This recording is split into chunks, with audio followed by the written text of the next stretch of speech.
Today, our country has lost a true American original, my friend and mentor, Robert C. Byrd. Senator Byrd was a man of surpassing eloquence and nobility, and I will remember him for many things, but most of all, for a heartfelt comment he made to me in the dark days following the attack on our country on 9/11. My state of New York was reeling, and we were scrambling to provide support and relief. "Think of me as the third senator from New York," he said, and he meant it. Thanks to the leadership of Senator Byrd, who chaired the Appropriations Committee, New Yorkers and Americans got the help we needed. I will never forget his devotion and his friendship in that critical time. It is almost impossible to imagine the United States Senate without Robert Byrd. He was not just its longest serving member, he was its heart, its soul, and its historian.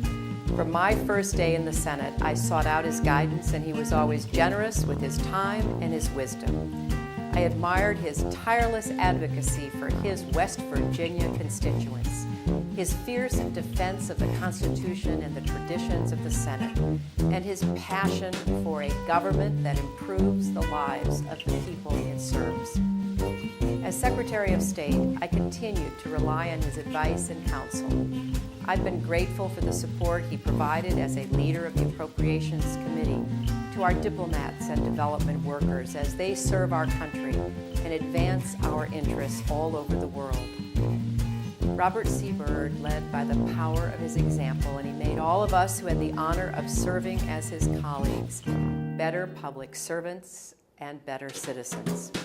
After more than 5 decades of service, he left an indelible imprint on the Senate, on West Virginia, and on our nation.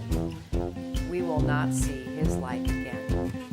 I am heartened to know that Senator Byrd is now reunited with his beloved Irma, the high school sweetheart who became his wife of nearly 70 years, the love and light of his life.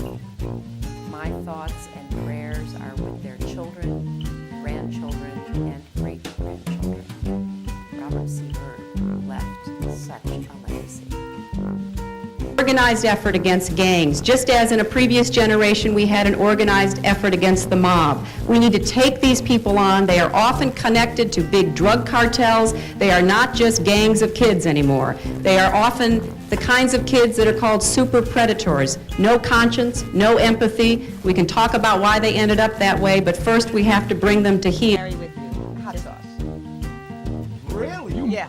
Really? Yeah. Are you getting information right now? Hot sauce. Hot sauce in my bag, Swag? Hot sauce. Really? Yes. Now listen, I just want you to know, people are going to see this and say, okay, she's pandering to black people. Okay. Is it working? Admire Margaret Sanger enormously. Her courage, her tenacity, her vision. Question should remain about Sanger's racist agenda. A 1939 letter she wrote to Dr. Clarence Gamble should remove all doubt. We should hire 3 or 4 colored ministers, preferably with social service backgrounds and with engaging personalities. The most successful educational approach to the Negro is through a religious appeal. We don't want the word to go out that we want to exterminate the Negro population. And the minister is a man who can straighten out that idea if it ever occurs to any of their more rebellious men.